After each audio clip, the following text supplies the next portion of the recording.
Hey guys, Ken here from the Retro Toy Escapades channel in Malaysia. A teaser image of the MOTU Origins Wave 9 Whiplash figure has turned up online, and this is the first that we've seen any indication of him after months of speculation. Not even the recent flood of new reveals for 2022 that were put out by Mattel just last month had any sign of him. So seeing even this brief, fleeting snapshot of Whiplash is cause for celebration. So let's get down to talking about it. Special thanks to the team at Toy Habits for sharing this news out. Do follow them on YouTube and Instagram if you haven't already. In fact, after making sure that you've already subscribed to my channel, Retro Toy Escapades, on both YouTube and Instagram, do make sure you follow Toy Habits as well. Now, this teaser image for Whiplash has turned up at a Canadian hobby store that's online called Outrun Collectibles. And what I can see about the pricing here, it says that the pre-order price is $25.99 Canadian. It does seem like a little bit on the high side for me, all right? Because what we've been paying for these figures here in Malaysia so far has been closer to, if I were to do the conversion rate, it's been closer to maybe about 18 Canadian. And that's basically what I would expect to pay for figures like these if they were at retail. That's the whole idea of Masters of the Universe Origins being at retail. They're supposed to be technically cheaper, and $25.99 Canadian seems like a little bit high, but I have seen, and I've also received feedback from some of you guys out there stating that the prices in different markets, in the markets probably where you are from, just different markets all over the globe are different. And this could be probably due to the, I'm not sure if there's some import situation there that's affecting the pricing. There probably is, or maybe the figures are coming through a specific hobby store and not necessarily through retail. But I do believe that the situation in different markets is different for these figures, and the pricing happens to be different as well. And the other thing that I noticed here is that I'm just a bit curious as to how certain probably like online stores managed to get visuals of these characters early. Like this particular site seems to be like maybe one of the first in the world to have this image here. Probably it's due to the method in which they actually made their order through the supplier and they received the image from the supplier. I'm not really sure, but that means that images of these characters are actually out there. So how come we've not seen more of them in full, right? Or maybe they're coming, okay, in just probably about a day or two. The other thing about the pre-order is that it states here that it's got an estimated arrival date of October 2022. That's a really long way to go. But I believe that this is the date that this particular hobby store expects to have the shipment in hand for its customers.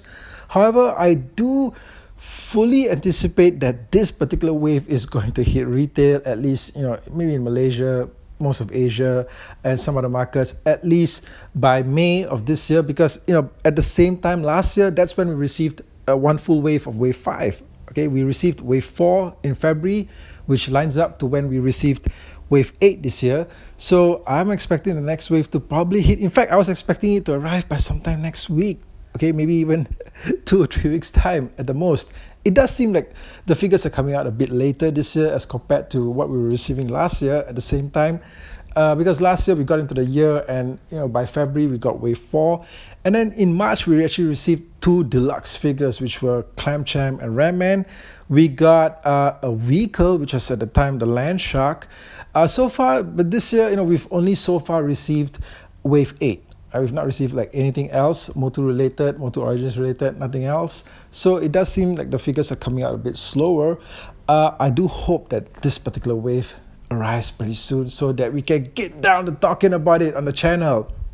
Now, one of the main things about the original vintage Whiplash figure that always frustrated me, besides the cheap-looking rubberized tail that he came with, is the fact that they gave his facial expression something of a very sad and lonely look. I mean, he does look kind of menacing from a certain angle, but then overall, he just looks really lonely, frustrated, I don't know, depressed. He kind of looks like somebody who just found out that his Tinder date stood him up, all right?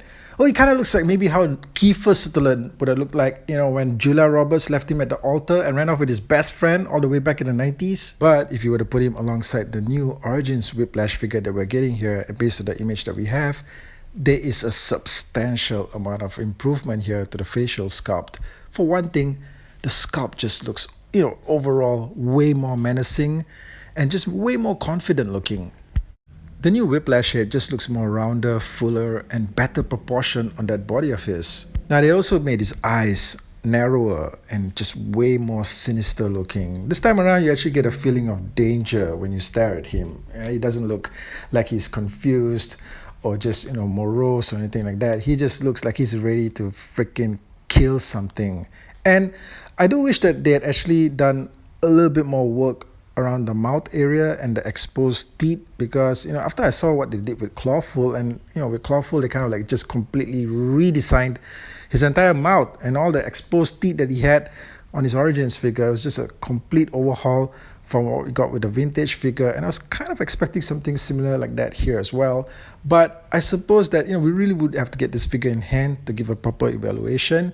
Overall, the facial sculpt is a huge improvement over the vintage original. I also like the fact that if you look closely, you can see a little bit of an opening there at the bottom of his mouth. All right, there's like a tiny little bit of an opening there. It just makes it look more defined. The colors of the figure just pop so much better than the vintage figure. Of course, we're used to brighter colors on the Origins figures, but here I think that it really does a great service to the figure compared to the version that we had before. And another thing that I really appreciate is the fact that those tiny horns on the top of his head just look so much better defined this time around.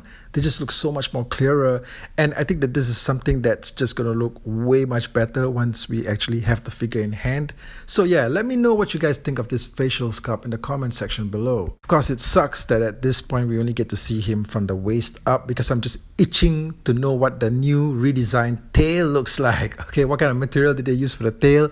How does the tail operate? How does it move?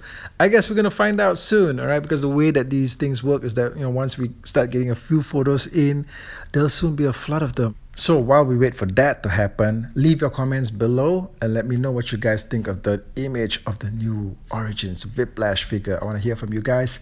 Thank you for tuning in as always. I'll catch you guys again real soon with more content. Take care.